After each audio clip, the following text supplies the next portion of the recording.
آپ دیکھیں تاریخ ابن اسحاق دیکھیں، آپ دیکھیں تاریخ ابن ہشام دیکھیں، البدایہ والنہایہ دیکھیں، سمجھ رہے ہیں، اور اس کے بعد تاریخ ابن خلدون دیکھیں، یہ سب تاریخ کی کتابیں ہیں، ان سب میں اس کا ذکر ہوا ہے، سمجھ رہے ہیں۔ اب میں آپ کو بتاتا ہوں کہ 9 ہجری میں یہ مسیلمہ کذاب جو ہے یہ رسول اللہ صلی اللہ علیہ وسلم کے پاس آیا، ملاقات کی باحیثیت امتی بن کر۔ اس وقت یہ اعلان نبوت نہیں کیا تھا، اس نے دعویٰ نہیں کیا تھا میں نبی ہوں، اور اس نے رسول اللہ صلی اللہ علیہ وسلم سے ملاقات بھی کی، پھر اس نے بحیثیت امتی تھا۔ اور پھر جب یہ نبی پاک صلی اللہ علیہ وسلم کے پاس سے اپنے شہر گیا، وہاں جانے کے بعد، اپنے ملک جانے کے بعد، وہاں پہ اس نے نبوت کا دعویٰ کر دیا کہ میں بھی نبی ہوں۔ اور یہ اس نے نبوت کا دعویٰ کیا، ایسا نہیں ہے کہ اس کو کسی نے مانا نہیں، اس کے بہت سے چاہنے والے، اس کو بہت سے لوگوں نے اس کو نبی مان لیا۔ اصل بات یہ تھی کہ یہ جو تھا مسیلمہ کذاب نا، یہ بنو حنیفہ کا سردار تھا، اور اس وجہ سردار ہونے کی وجہ سے اس نے بہت فائدہ اٹھایا، بہت سے لوگ اس کے حلقے میں آ گئے اور اس جھوٹے کو نبی ماننے لگے۔ بہرحال یہ یعنی اپنے بہت سے لوگوں کو اپنے حلقے میں لا لیا، بہت سے لوگوں کو یعنی گمراہ کر دیا۔ اور پھر اس نے 10 ہجری میں جب رسول اللہ صلی اللہ علیہ وسلم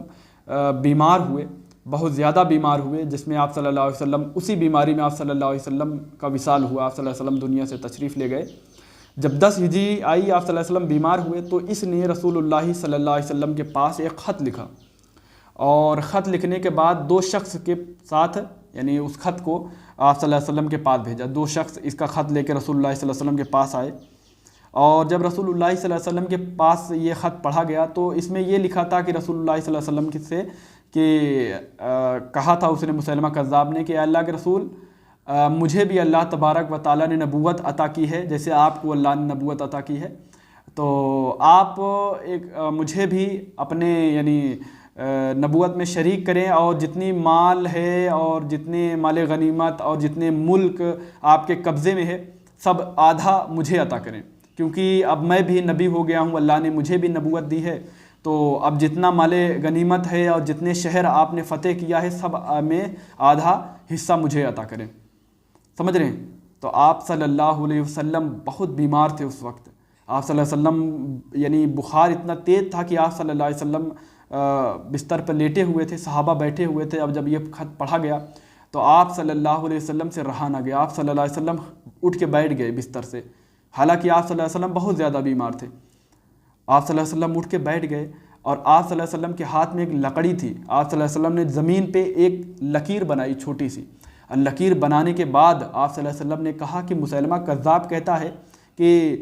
نبوت کا دعویٰ وہ کرتا ہے اور کہتا ہے میں بھی نبی ہوں، اور کہتا ہے کہ جتنی مال ہے اور جتنا ملک ہم نے فتح کیا ہے، مسلمان ہوئے ہیں جو مسلم ملک ممالک ہیں، اس میں سے آدھا اس کو دیا جائے۔ اللہ کے رسول نے کہا کہ مسیلمہ کذاب کو یہ جتنی لکیر ہے نا، میں اتنی زمین بھی نہیں دوں گا، اتنا بھی زمین نہیں دوں گا جتنی لکیر بنی ہے چھوٹی سی۔ بہرحال اللہ کے رسول صلی اللہ علیہ وسلم نے وہ جو خط دونوں لائے تھے، اللہ کے رسول صلی اللہ علیہ وسلم نے ان سے کہا، دیکھیں یہ مشیر ہیں، یہ خط لے جانے والے پہنچانے والے ہوتے ہیں، اور ان کا ایک قاعدہ قانون ہوتا ہے کہ جو خط لے جانے والے ہوتے ہیں نا، ان کو قتل نہیں کیا جا سکتا، یہ چاہے آپ کے خلاف ہی خط لائیں اور آپ اس کو قتل نہیں کر سکتے، یہ قانون ہے، سب کے لیے ہے، یہ ہمارے اسلام کی قانون نہیں ہے، یہ بالکل دنیا کا ہر یعنی لوگوں کے لیے قانون ہے کہ جو خط لاتا ہے، جو مشیر ہوتا ہے، اس کو قتل نہیں کیا جا سکتا، اس کے ساتھ ظلم نہیں کیا جا سکتا۔ تو آپ صلی اللہ علیہ وسلم نے فرمایا ان دونوں سے کہ تم کیا کہتے ہو مسیلمہ کذاب کے بارے میں؟ تو ان دونوں نے کہا کہ ہم وہی کہتے ہیں جو مسیلمہ کہتا ہے، جو عبد الرحمن کہتا ہے۔ تو آپ صلی اللہ علیہ وسلم نے غصے میں آ کر کہا کہ اگر خط لانے والے جو مشیر ہوتے ہیں ان کو قتل نہ کرنا ہوتا تو میں ابھی تم دونوں کا گردن کاٹ دیتا، کہ تم ایک جھوٹے کو نبی مانتے ہو اور کہتے ہو کہ وہ نبی ہے۔ بہرحال آپ صلی اللہ علیہ وسلم نے ایک خط لکھوایا، اور اس میں یہ آپ صلی اللہ علیہ وسلم نے لکھوایا کہ محمد صلی اللہ علیہ وسلم کی طرف سے مسیلمہ کذاب کے لیے یہ خط ہے، وفد ہے۔ آپ صلی اللہ علیہ وسلم نے وہاں پر مسیلمہ کذاب لکھوایا، کذاب جھوٹا، سمجھ رہے ہیں؟ تبھی سے اس کا نام میں کذاب لگنے لگا، اسی وقت سے اس کے نام میں کذاب لگنے لگا، مسیلمہ کذاب۔ کذاب کا معنی کیا ہوتا ہے معلوم ہے؟ کذاب کے معنی جھوٹا ہوتا ہے، اسی لیے رسول اللہ صلی اللہ علیہ وسلم نے جب کہا مسیلمہ کذاب، اس کا لقب بن گیا، سب پوری دنیا آج مسیلمہ کذاب کے نام سے جانتی ہے۔ تو تو آپ صلی اللہ علیہ وسلم نے خط لکھوایا اور اس خط کو حضرت حبیب بن زید رضی اللہ تعالیٰ عنہ نے لے کے مسیلمہ قذاب کے پاس گئے۔ اور پتہ ہے یہ حبیب بن زید کون ہے؟ یہ حضرت ام عمارہ، آپ نے نام سنا ہوگا۔ اگر آپ غزوات کے بارے میں جانتے ہوں گے، آپ پڑھے ہوں گے، تو اس خاتون کا نام ضرور آپ نے پڑھا ہوگا، حضرت ام عمارہ۔ حضرت ام عمارہ جو ہیں انہی کے یہ بیٹے ہیں۔ حضرت ام عمارہ ماں ہیں اور حضرت زید باپ ہیں، والد ہیں۔ ان دونوں کے بیٹے ہیں حضرت حبیب بن زید رضی اللہ تعالیٰ عنہ۔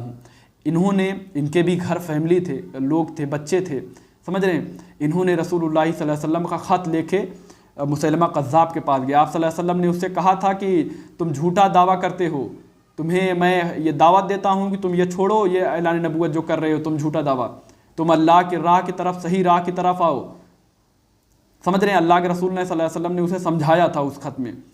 پھر جب یہ حضرت حبیب بن زید رضی اللہ تعالیٰ عنہ اس کے پاس خط لے کے گئے، تو جب اس کے سامنے پڑھا گیا، یہ خط پڑھے، آپ نے پڑھا،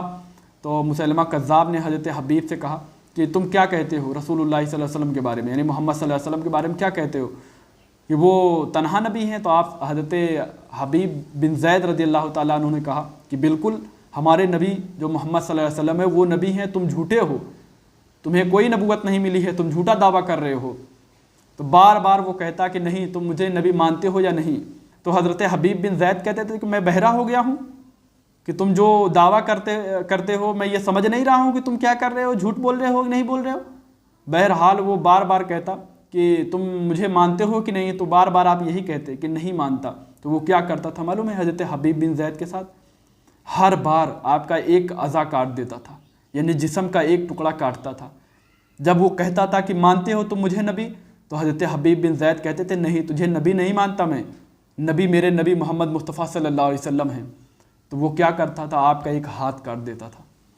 پھر دوبارہ پوچھتا تھا کہ تم مانتے ہو مجھے نبی؟ پھر آپ کہتے تھے نہیں، میں تجھے نبی نہیں مانتا، دوسرا ہاتھ کاٹ دیتا۔ پھر آپ کہتا کہ تم مجھے نبی مانتے ہو؟ تو آپ کہتے تھے کہ نہیں، تجھے نبی نہیں مانتا، پھر پیر کاٹ دیتا۔ ایسے کر کر کے اس نے آپ کے پورے جسم کا ایک ایک اعضا کاٹ دیا، سمجھ رہے ہیں۔ لیکن حضرت حبیب بن زید اس ماں کے بیٹے تھے جو حضرت ام عمارہ، جنہوں نے غزوات میں وہ خدمات انجام دیا ہے کہ دنیا آج یعنی ان پر فخر کرتی ہے، اس عورت پر فخر کرتی ہے۔ بتائیے، مرد پر تو فخر ہی کرتے ہیں، ہم اس عورت پر، خاتون پر فخر کرتے ہیں جس نے رسول اللہ صلی اللہ علیہ وسلم کے ساتھ غزوات میں غازیوں کے ساتھ آپ نے یعنی قدم سے قدم ملا کر ڈٹی رہی۔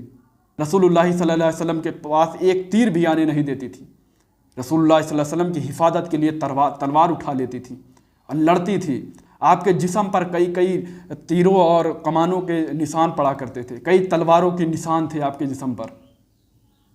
وہ عورت کے بیٹے تھے حضرت حبیب۔ بہرحال آپ کے جسم سے ایک ایک ٹکڑا کاٹ دیا گیا، آپ وہاں پر انتقال کر گئے۔ جب نبی پاک صلی اللہ علیہ وسلم کو یہ خبر پہنچی کہ حضرت حبیب بن زید کو وہاں پر شہید کر دیا گیا، آپ صلی اللہ علیہ وسلم ان کے گھر پہ جاتے ہیں، ان کے بچوں کو سنبھالتے ہیں، ان کو بچوں کو سر پہ ہاتھ رکھتے ہیں، ان کے بیوی جو ہیں ان کو بھی آپ نے صبر کی تلقین کی، اور آپ صلی اللہ علیہ وسلم نے ایک ٹکڑی بنائی، ایک فوج بنائی اس کے خلاف جنگ کرنے کی۔ آپ صلی اللہ علیہ وسلم نے ایک ٹکڑی بنا کر یعنی فوج بنا کر آپ نے مسیلمہ قذاب کے لیے جنگ کے لیے روانہ کیا۔ وہ ٹکڑی ابھی جا ہی رہی تھی، آپ راستے میں وہ جو فوجی تھے وہ جا ہی رہے تھے کہ راستے میں پہنچے تھے کہ وہاں سے خبر پہنچی ان مجاہدوں کو کہ رسول اللہ صلی اللہ علیہ وسلم مدینے میں آپ صلی اللہ علیہ وسلم کا انتقال ہو گیا ہے۔ سمجھ رہے ہیں، آپ صلی اللہ علیہ وسلم کا انتقال ہو گیا تو انہوں نے وہاں پر رک گئے اور وہاں سے انہوں نے پھر سے مدینے کی طرف رخ کر لیا کہ ہم رسول اللہ صلی اللہ علیہ وسلم کا آخری دیدار ہم کرنا چاہتے ہیں۔ ہم جنگ پہ تو جائیں گے، ہم مسیلمہ قذاب کو تو ماریں گے ہی، لیکن ہمارے نبی کا انتقال ہو گیا، ہمارے نبی دنیا تشریف لے گئے۔ انہوں نے رسول اللہ صلی اللہ علیہ وسلم کی محبت میں واپس ہو گئے اور رسول اللہ صلی اللہ علیہ وسلم کو آ کے مدینے میں آپ صلی اللہ علیہ وسلم کو تدفین کیا، آپ صلی اللہ علیہ وسلم کو قبر میں اتارا، آپ صلی اللہ علیہ وسلم کی یعنی تربت بنائی، قبر مبارک بنائی۔ پھر حضرت ابو بکر صدیق رضی اللہ تعالیٰ عنہ کو خلیفہ بنایا گیا۔ حضرت ابو بکر صدیق رضی اللہ تعالیٰ عنہ کو خلیفہ بنایا جب گیا تو حضرت ابو بکر صدیق خلیفہ بننے کے بعد ہی فوراً پہلا کام سب سے آپ نے یہی کیا کہ جو میرے نبی نے جس کام کے لیے کہا تھا میں سب سے پہلے اسی کا حکم دیتا ہوں کہ اس کام کو پورا کیا جائے۔ حضرت ابو بکر صدیق رضی اللہ تعالیٰ عنہ نے 24,000 لشکر یعنی ایک فوج بنائی، 24,000 یعنی جوانوں کو تیار کیا، اور حضرت خالد بن ولید رضی اللہ تعالیٰ عنہ کو اس کا سردار بنایا، اور آپ نے روانہ کیا مسیلمہ کذاب کی طرف۔ اور مسیلمہ کذاب کو جب یہ خبر پہنچی کہ حضرت خالد بن ولید مسلمانوں کی طرف سے آ رہے ہیں لڑنے اور مسلمانوں کی فوج آ رہی ہے، تو اس نے بھی ایک فوج اپنی تیار کی، بہت بڑی فوج، 40,000 کے یعنی یہ فوج تھی 40,000 کی تعداد میں، اور مسلمان 24,000 کی تعداد میں تھے۔ بہرحال حضرت خالد بن ولید رضی اللہ تعالیٰ عنہ جاتے ہیں، مسیلمہ کذاب سے جنگ کرتے ہیں، اور آپ فتح یاب ہوتے ہیں، مسیلمہ کذاب کو مارتے ہیں۔ آپ کو پتہ ہے کہ آپ صلی اللہ علیہ وسلم نے تقریباً 23 جنگ کیے ہیں، غزوات کیے ہیں۔ 23 غزوے میں آپ صلی اللہ علیہ وسلم شریک رہے، اور صحابہ جو 23 غزوات میں شریک ہو کے شہید ہوئے، ان کی تعداد 300 کے نیچے ہی ہے، 300 کے اوپر نہیں ہے، 300 کے اندر ہیں۔ لیکن اس جنگ میں، یہ جنگ یمامہ اس کو کہا جاتا ہے، جس میں مسیلمہ کذاب مارا گیا تھا، اس جنگ کو جنگ یمامہ کہا جاتا ہے۔ آپ کو پتہ ہے اس جنگ میں، جنگ یمامہ میں 1200 صحابہ شہید ہو گئے۔ اللہ اکبر۔ آپ صلی اللہ علیہ وسلم نے 23 غزوات کیے تھے، جس میں سے 300 کے اندر صحابہ جو ہیں شہید ہوئے تھے، اور ایک ہی جنگ میں آپ صلی اللہ علیہ وسلم کے بعد ایک ہی جنگ میں، جنگ یمامہ میں 1200 صحابہ شہید ہو گئے، اور 700 اس میں حفاظ تھے، حافظ تھے، شہید ہو گئے۔